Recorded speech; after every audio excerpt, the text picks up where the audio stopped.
Hello and welcome to the Well Bible Reading Journey podcast. This is episode number 40, and we're so glad that you're joining us today. Glad that you're coming along with us for this journey through God's Word, every day reading the same passages together and then asking God to speak to us. This week we are in Numbers chapters 25, 26, 27, Psalm chapter 39, and Mark chapter 11. So we're going to have a great time talking about these passages. As always, there's a lot there, a lot of great stuff to learn from, and I pray that God speaks to you today. So I'm going to ask Craig and Bobby to join me today. Craig and Bobby are with me. God bless you guys. Thanks for being here. Thanks. Hey, Ellis, welcome back. Oh, well, thank you. Yeah, I had a great time in Israel. Thanks for covering for me. You guys did an amazing job while I was gone, and I really do appreciate that. This week, Amber is gone. I think this may be the first one she's ever missed, but Amber is on vacation, and so we're glad to let her do that. And thanks, Bobby, for filling in and being part of it this morning. You always do a great job. So, guys, we're working our way through Numbers, and interesting to me because I think about Numbers as being kind of one of those that falls in line with Leviticus and Deuteronomy, kind of boring. But there's a lot of really good stuff happening here in Numbers, a lot of exciting things. So let's get to it. Okay, so we want to start with Numbers chapter 25, and this is kind of an explosive chapter. It can be something that can be a little controversial if you're not really understanding what's happening in the Old Testament. So let's just start with you, Craig, and kind of outline a few things maybe that you got out of Numbers chapter 25. Yeah, I was drawn to one of the Psalms. I couldn't remember which one it was until I looked it up and found Psalm 106, verses 28 through 31, nicely summarized what's going on here. And just reading those three verses real quick. They joined themselves also to Baal of Peor and ate sacrifices made to the dead. Thus they provoked him to anger, him being God, to anger with their deeds, and the plague broke out among them. Then Phinehas stood up and intervened, and the plague was stopped.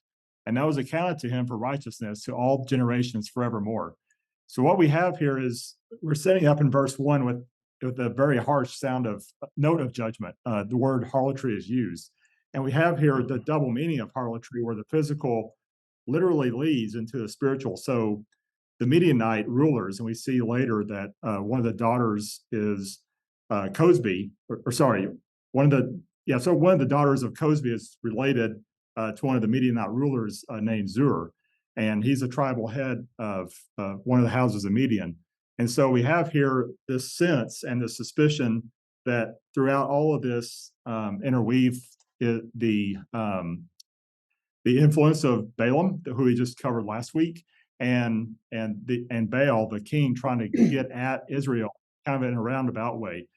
Because of God's blessing, Balaam knew that they couldn't get to Israel with frontal attacks through military, so they're trying to undermine Israel kind of through seduction, and as verse 1 says, harlotry. So we have the sense where the physical unfaithfulness of the men of Israel becomes the spiritual unfaithfulness that God has warned about in Exodus chapter 34, verses 12 through 16. And we come and see it to fruition here, right as the old generation's dying away and the new generation's getting ready to head into the promised land.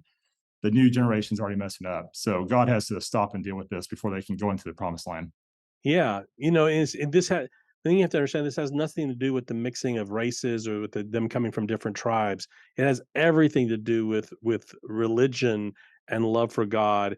One of the things that you'll see this happening again and again in this part of the Old Testament is that God is working hard to protect the purity of Israel, not in terms of race, but in terms of monotheism. You have to remember that they're the only monotheistic people in the entire world at this point, right? Yeah. They're the only monotheistic people. They have nothing but polytheistic people all around them.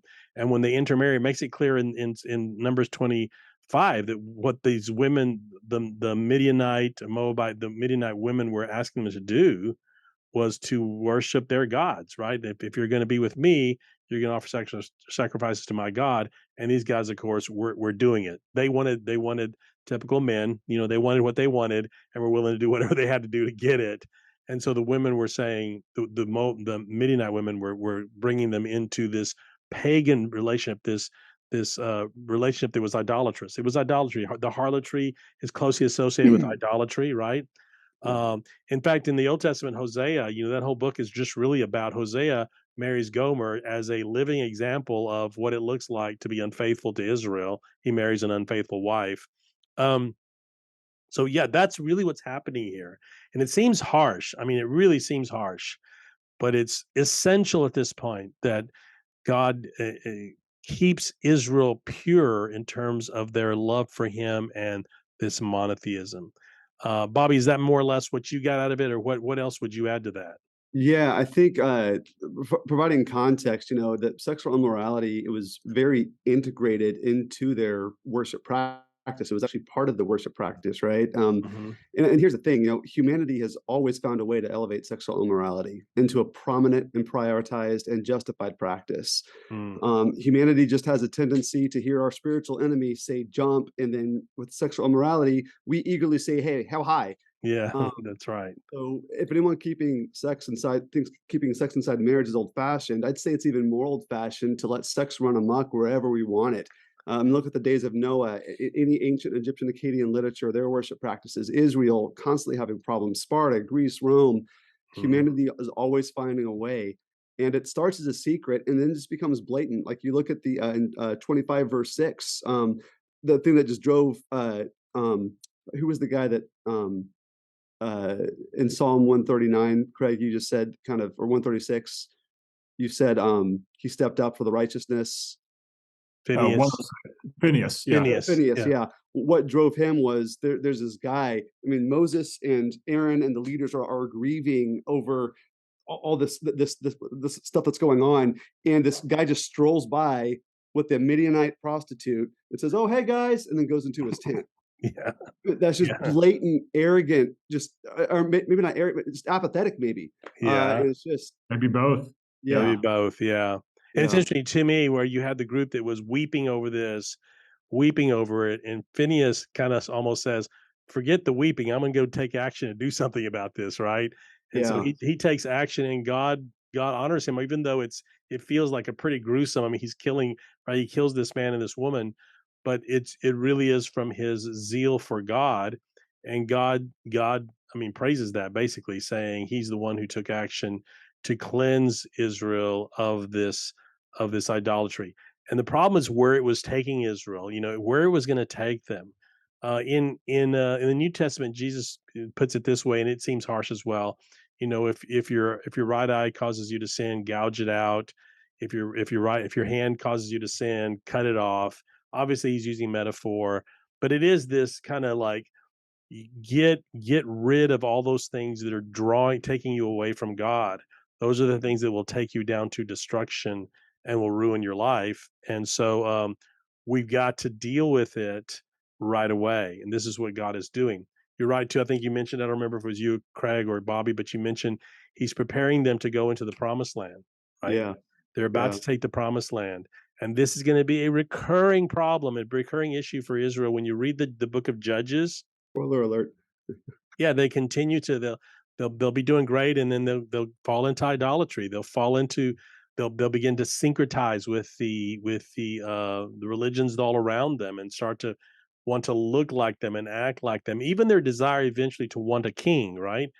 God is against it. Samuel's against it, and it's clear that God wants to be. There's only one king for Israel, and it's God, right? But they want to be like the people around them. Look, the people around us, they're powerful because they have a king. We want a king. And God is saying, no, you're powerful because you have a God, not because you have a king. So it's really all this that he's trying to prepare them for, I think.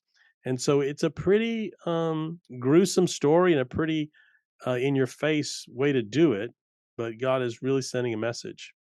Yeah, it's one of the reasons I And really we come to love the Bible and to see it as really authentic. It's not about the successes of humanity, but the successes of God in spite of humanity. Hmm. Yeah.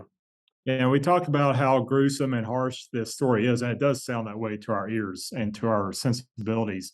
But how much worse would it be if we let if for somebody if for God who cares about his people, if he lets them go off into the ways of death and to use your word, Ellis, which is also right, destruction. how heartless would that be? How harsh would that be? God is the source of our life. He in him, as Paul said, we move and breathe and have our being. So for Mhm, God to let his people go out of that sphere of life and into death would be even worse. mhm. Yeah. This was kind of it was kind of like a little bit of the wild, wild west out there. I mean, these were crazy times. It was really difficult times and in some ways very brutally violent times, where the people of God could very easily be destroyed and wiped out by a plague. And you see the plague happening here. In fact, this act by Phineas actually stops the plague, right? It Yep. stops the plague. And so we've had recent experience with plague, right? It's interesting to me. I was in Israel, and over here we called it COVID-19, we called it pandemic, or different things like that. We had different words for it. But I was discovering that in the Middle East over there, they called it a plague. The plague. That's what they called it, the plague. To Mm, them, it was kind of this biblical proportions, kind of epic kind of thing that was happening, and they just called it a plague. I thought that was very interesting, that yeah. terminology. But you have this happening here in chapter 25 as well. So then chapter 26 continues, and this is a little bit more of a talking about the different genealogies and the begats, if you will, describing the different tribes. But what did you get out of the 26, Craig? You got a few things there that you wanted to point out. Yeah, this is the second census. We had the first census listed in Numbers 1 and continued a little bit in Numbers 20. Sorry, number 7 with the offering that each tribe gave. But the listing in Numbers 1 and 7 is based on tribe, the chosen leader of each tribe, and then the number within each tribe. There was no family names there, but families are named here. And why is that important? That's because of the harmony represented and the order of God that's represented uh, in the sense that he's getting ready to send the people of Israel into the promised land. And he's got to order them to be able to parcel out the land according to the size of each tribe by lot. Hmm. Uh, and lot, of course, in that culture was not by chance. It's not leaving things to chance like it is for us. It represented them giving the decision over to God. Yeah, God is the God of order, Yeah. and in some ways you can see this 25 and 26, and even in 27 we're going to get to, is just God is preparing them for what's coming next. In 27, you have the handing over of the mantles in some ways from Moses to Joshua. God is preparing them for going into the promised land. So this particular census, I think to your point, Craig, was for the purpose of a lot of giving the allotments of the land and how much land you got. And it depended on how big you were, right? And how many people you had. And Yeah, so we actually had the tribe of Manasseh, which was mostly associated with the women of the Moabites in their previous chapter. They lost the most; they had the biggest decrease between the yeah, first census and the second census. So you see direct consequences to each tribe of actions, not only through the first generation, but also even into the second generation as they prepare. So to your point, yeah, God's purging the people that are leading Israel to death so that they can be ready to go into the promised land of life. Yeah, yeah. same with the Go ahead, sorry. Bobby. Oh, no, same with the Simeonites. You see the Simeonites were the main culprit in that 25 and 26. Their numbers are cut in half, I think. Yeah, Uh, yeah. yeah, close to it. Yeah. Yeah, so you see the consequences of those sins and all of that, and the movement, even from with Joseph and the 2 sons of Joseph, right? And that leadership, Ephraim and Manasseh, you see that diminishing some. Joshua is about to take over. Mhm. Eventually, it'll be the tribe of Judah that rises to the forefront. That's gonna happen later. But you see all that kind of jockeying for position, and depending on how well each tribe is following God. And this is the key again. It's not, again, guys, it's not about race, it's not about what tribe you're from. It really isn't. It's all uh about your love for God and the purity of your love for God. And this is what he's looking at. This is what God is looking at. God does not look at the outward appearances. He looks at the heart. See that Mhm. happening. There are consequences to this second census that is actually for the purpose of giving the allotments of land in the promised land.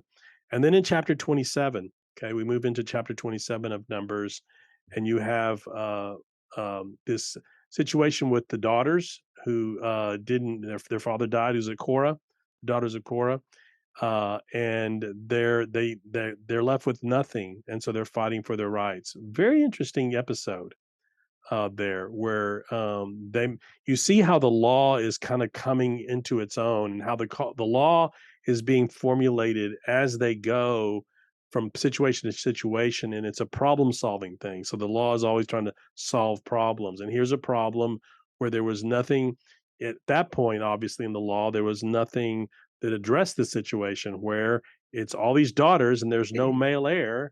What happens? How do we take care of them? And they solve the problem by allowing women to inherit in this particular, obviously extreme and maybe fairly unique case, but still the women have the right to inherit this and to be taken care of as well. Revolutionary for that time period. Yeah, progressive, very progressive. Yeah.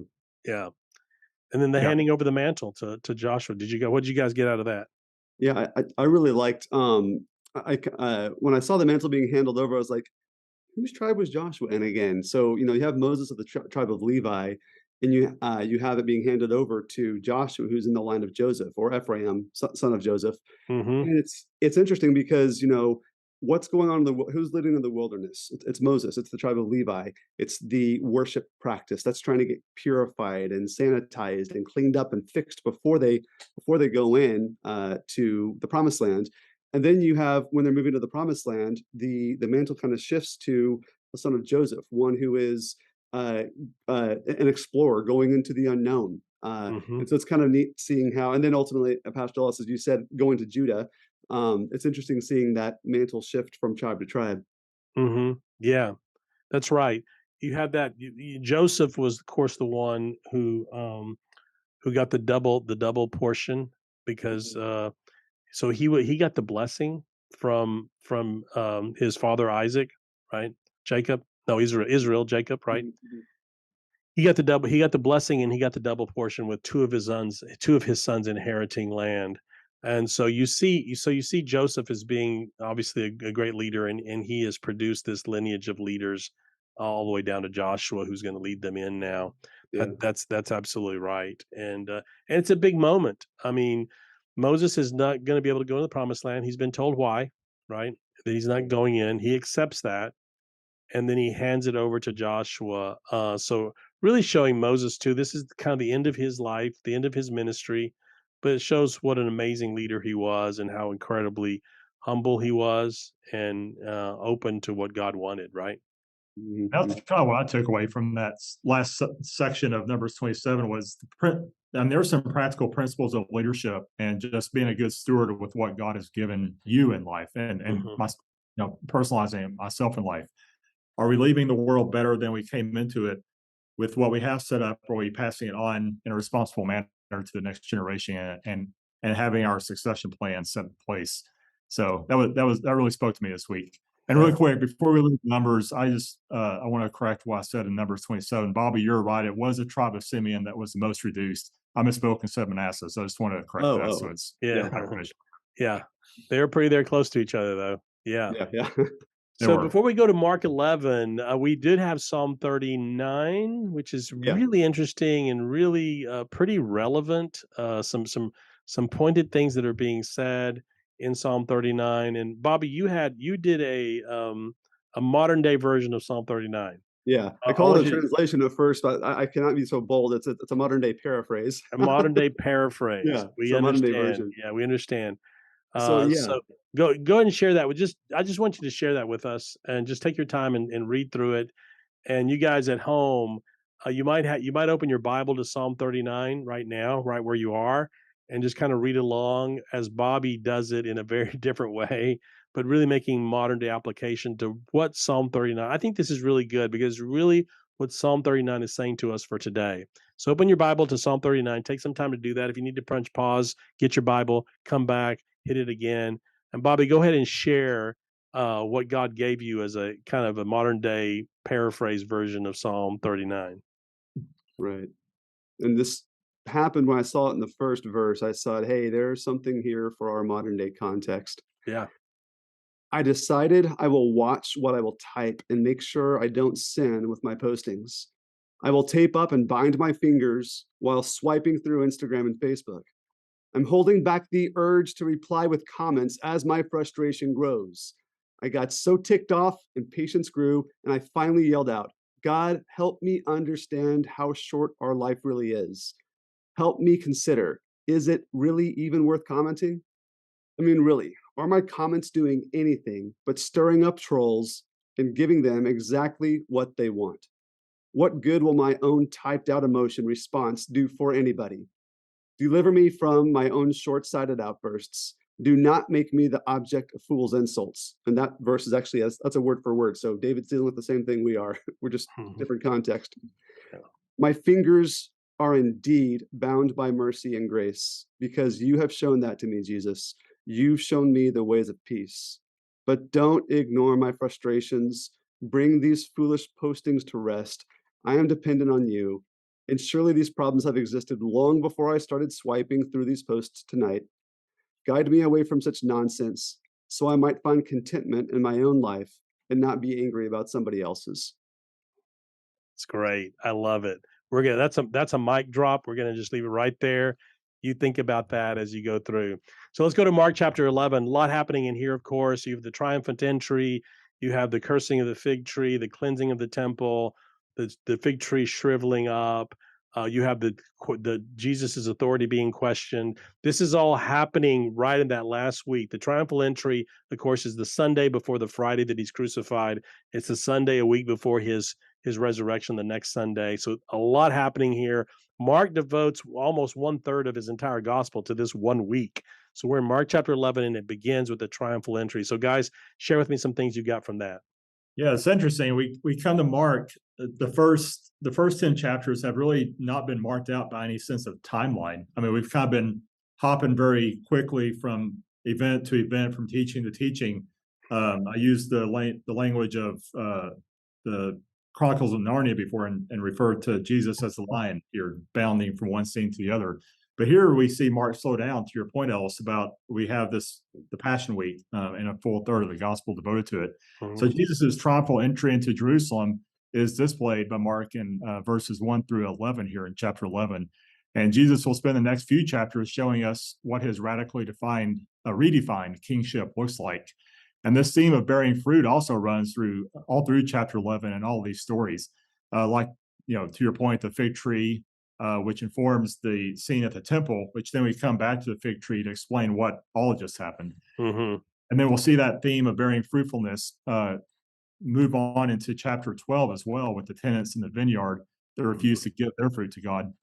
So sounds Right. familiar for next week. But Yeah. back to your point here in chapter 11, 12 through 25 come as a single unit. And that's where you'll find this Mark and sandwich.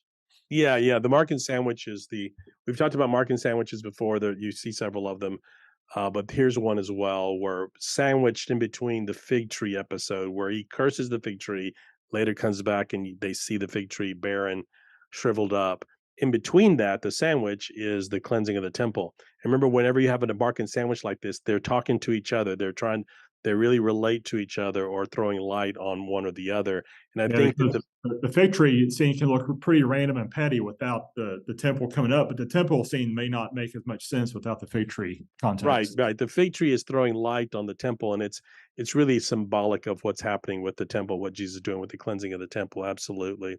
But the triumphal entry, this is the first time, and Mark has been building up to this. He's been building up, building up, building up. And in Mark, what you have is very prominent in Mark is what's known as the Messianic Secret. That's where a demon or somebody will say, "Hey, you are the Son of God," and Jesus says, "Shh, don't tell anybody, don't say anything." Right? That's been going through. Jesus did not want to proclaim his messiahship because anyone who did that had a pretty short lifespan at that point, because Rome would crush you. The Roman system would crush anyone who was claiming to be a messiah. They would be killed within weeks, if not days. Very short lifespan once you pronounce that. And here we have Jesus with the triumphal entry for the first time. Jesus himself publicly proclaims himself to be Messiah. There's no doubt about it. There's no getting around it. The symbolism, if you were the symbolic nature of what he does, and it's very thought through. It's predetermined. He knows what he's doing. Go over to this place. You're going to find a cult tied to a thing. If they ask you, what do you want? You tell them this. These are all coded language so that they'll know, oh, okay, I know what you're doing. Jesus has set it all up. It's all set up. He's doing this on purpose. I want to make it very clear. This is something that is a premeditated event, okay, planned out to the last detail, and it is clearly Jesus proclaiming himself to be Messiah. And this is why at this point the Sadducees and the Pharisees, but especially the Sadducees, know they have to get rid of Jesus. Jesus proclaimed himself to Messiah. They have to get rid of him. So this is the big part of what's happening here at the very beginning, the very first part. And then Pastor Jesus, Ellis, go ahead, go yeah, ahead. I want to set you up to explain what the significance of the temple courts is. So I just want to ask you a question. I want to equivocate the cleansing of the temple to something, maybe a modern day context we might understand. So let's say Sunday morning worship time, the greeters have gotten together, Mm-hmm. and any newcomer that comes to the door, they say, "Hey, we're so glad you're here. It's only $10 a seat to attend worship. So you can pay up, and then we'll also you to your seat." How would you respond to those greeters? I would say we're going to fire those greeters, right? Yeah, no, no, no, you can't do that, right? Yeah, Right. and that's a bit of what's happening here, and part of the problem that Jesus has with the money changers and the selling of the sacrificial lambs and so forth in the cleansing scene. And it really doesn't even have to do with the money changers or anything. It's really what's being represented and what's being done here. So you have this the meat of the Markan sandwich. So the fig tree is always been a symbol of Israel.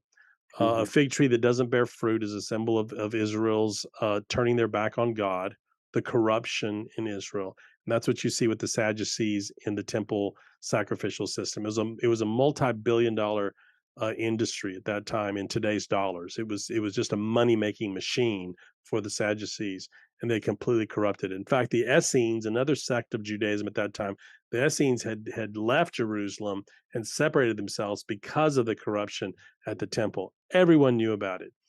And I think what happens here, there are different thoughts about the whole thing. But one of the things that had happened is that the money changers they just exchange coins. There are only certain coins you could take into the temple. You couldn't take anything in the temple that had any kind of image on it of a person or an animal. That was considered idolatrous. And so there were only certain coins, the Tyrrhenian coin and several others during that time period, who didn't have a Caesar or some person or an animal on it, and those were acceptable. So they were just doing that. Of course, they did it for a fee. They did it. It was an important service that they had. The other was the sacrificial animals.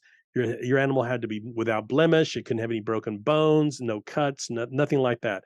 Well, the chances of you getting an animal from, say, Galilee all the way down to Jerusalem without it getting cut or getting, something happens to the fur or something happens or they break their leg, probably isn't going to happen. So they also providing a service that these were pre-approved sacrificial animals. You could go to the temple, you could buy an animal, and you were assured this animal was going to be acceptable to the priest, right? They'd already pre-approved it. And so these were services that were important.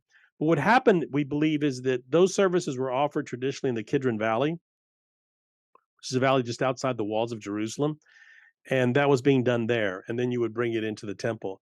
Well, Caiaphas, the high priest, had brought all of that industry into the court of Gentiles, into the temple itself, because if it was outside the temple, he didn't get a cut in the profits. But if he brought it inside the temple, he would now get a cut in the profits. That's what it was all about. And he had brought it into the court of Gentiles because, well, it's not the inner courts. You had the court of Gentiles, the court of women, and the court of Israel, where only the Jewish men could go. That's where the sacrifices took place, in the court of Israel, which was only Jewish men could get there, right? And so, what harm is it to do it in the court of the Gentiles? Was the thinking. Well, Jesus says, "My Father's house is a house of prayer for all nations," right? For all nations. What he was saying was, you're corrupting the court of Gentiles, and Gentiles matter too. The court of Gentiles is part of the house of prayer, and you've just corrupted it. So that's one idea that Jesus was probably against that, and that's what he was speaking against. He didn't. It was very much a symbolic move. I want you to be very clear. The Gentile, the temple was a huge area. I mean, a huge area.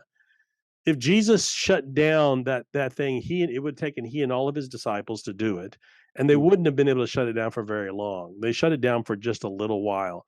It was more of a symbol in the tradition of yep. the prophets. The prophets would do this, some kind of physical thing that symbolized what was happening, right? So that you would see it and it would hit you, right? So Agabus, for instance, in the book of Acts, Paul is coming to Jerusalem. Everybody's warning him, you're going to don't go, you're going to get in trouble there.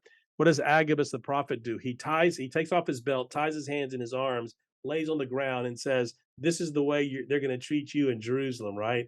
It was a physical act where he was trying to show the prophecy. The most famous one in the Old Testament is Hosea, who goes and marries a prostitute, and she's unfaithful to him again and again and again. She keeps wounding him and wounding him and wounding him, and it's a symbol of the way Israel has wounded God and been and has prostituted themselves with other gods, right? He lived that out in this marriage.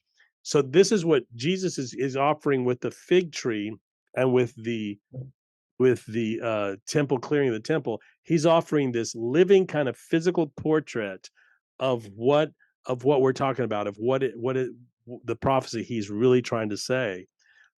E.P. Sanders looks at this really as an eschatological event where Jesus is the fig tree withering.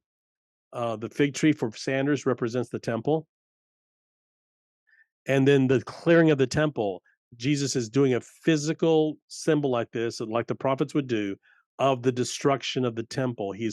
So for E.P. Mm. Sanders, it's an eschatological moment where he's saying this temple is going to be destroyed and none of this will be happening here. And of course, that comes to pass, right? In Matthew, he does it a little bit more straightforwardly. He literally says, right, it's going to be gone, right? So yeah, there's a lot going on here, guys. There's just a lot going on, Yeah, right? and either way, I think either of those interpretations, and I've heard others too, but I think either way, what Jesus is getting at here is a charge against Israel. It's a judgment against Israel Mhm. because Israel through the temple and or maybe the temple was enacting what Israel was supposed to do, but Israel's vocation was to be a light to the world, and to your point, including bringing in the Gentiles for all nations.